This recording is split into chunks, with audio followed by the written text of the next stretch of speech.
देखिए, आज मुझे यहाँ पर सोलन में आकर के इस कार्यक्रम का हिस्सा बनने का सौभाग्य प्राप्त हुआ। तो यहाँ पर चिन्ह के रूप में यहाँ पर आयोजित किया गया। मैं धन्यवाद करता हूँ और बाबा बालकनाथ जी के आशीर्वाद देने का भी सौभाग्य प्राप्त हुआ, उनके दर्शन करने का भी मौका मिला। मेरा तो सिर्फ इतना कहना है कि खास तौर से ये मेले और मेले में इस तरह के जो आयोजन ये वर्षों से तो हमारी देवभूमि हिमाचल की संस्कृति, हमारे देश की संस्कृति का एक हिस्सा है। बहुत सारे यहाँ पर जो पहलवान अपना प्रदर्शन कर रहे थे, जहाँ आप पूछ रहे हैं तो हम भी इसी प्रकार के इस दौर में से गुजरते हैं। और ये छिंज में आकर के दांव जो हम देख रहे थे, राजनीति में भी इसी प्रकार के दांव होते हैं। और जो हालात बन रहे हैं हिमाचल प्रदेश में, कब छिंज का दौर आ जाए हम लोगों के लिए भी ये भी मालूम नहीं है। लेकिन सबसे बड़ी बात तो मुझे सबसे पहले तो मैं यहाँ आयोजकों का जो मेला कमेटी है, जो आयोजन करने वाले थे, उनको बहुत बधाई देता हूँ। बहुत बढ़िया व्यवस्था उन्होंने की है यहाँ पर।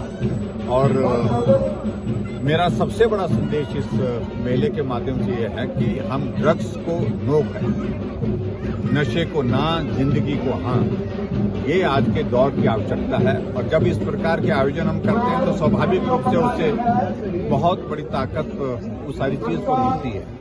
और मैं नौजवानों से भी इस बात के लिए आग्रह करता हूँ, स्वस्थ रहने के लिए योगा करना, स्वस्थ रहने के लिए योगा के साथ साथ में ऐसी प्रतियोगिताओं में भाग लेना ये बहुत आवश्यक है। इसका एक बहुत बड़ा महत्व है और सभी को मैं शुभकामनाएं देता हूं। और एक बार फिर से इस मेले के आयोजन में यहाँ आकर के मुझे सब लोगों से मिलने का मौका मिला। इसके लिए मैं डॉक्टर राजेश कश्यप, डॉक्टर सैजल जी और उनके साथ साथ में हमारे इस मेले के आयोजन में सभी हमारे साथी जो लगे हैं मेला कमेटी के, जो काउंसलर हैं, उनका भी मैं बहुत धन्यवाद करता हूँ। सर, जो विमल नेगी जो मामला था उसमें बहुत बड़ा गंभीर विषय है और अभी तो इन्वेस्टिगेशन का प्रोसेस चला, इसलिए मैं ज्यादा उचित नहीं समझूंगा उस पर बोलना। लेकिन मैं इतना जरूर कहना चाहता हूं कि पूरा प्रदेश इस बात को लेकर के हैरान है, जिस प्रकार के फैसले सरकार कर रही है।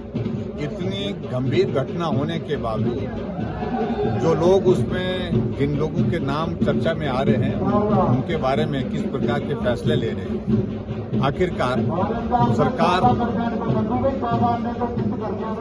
विमल नेगी को न्याय देने के लिए जो सहयोग करना चाहिए उसके बजाय उन लोगों को सहयोग करने की कोशिश कर रहे हैं जो कटघरे में खड़े हैं। इसलिए बहुत दुर्भाग्यपूर्ण स्थिति है ये हिमाचल प्रदेश में, जो वर्तमान में जो कांग्रेस की सरकार जब से बनी है, सारी व्यवस्थाओं को तार तार कर किया गया है। व्यवस्था परिवर्तन के नाम पर सारी व्यवस्थाओं को अस्त व्यस्त किया गया है। सर, बहुत दुर्भाग्य। उच्च स्तरीय जांच हो रही है, लेकिन जो पोस्टमार्टम रिपोर्ट है वो लीक हो रही है, क्या कहेंगे सर आप? मैं तो सारे मामले में सिर्फ इतना ही कहना चाहता हूँ कि इन्वेस्टिगेशन की प्रोसेस शुरू हुई है। उसमें इन्वेस्टिगेशन जो है वो ठीक प्रकार से होने के बाद परिवार को न्याय मिले, ये आवश्यक है। सर, कांग्रेस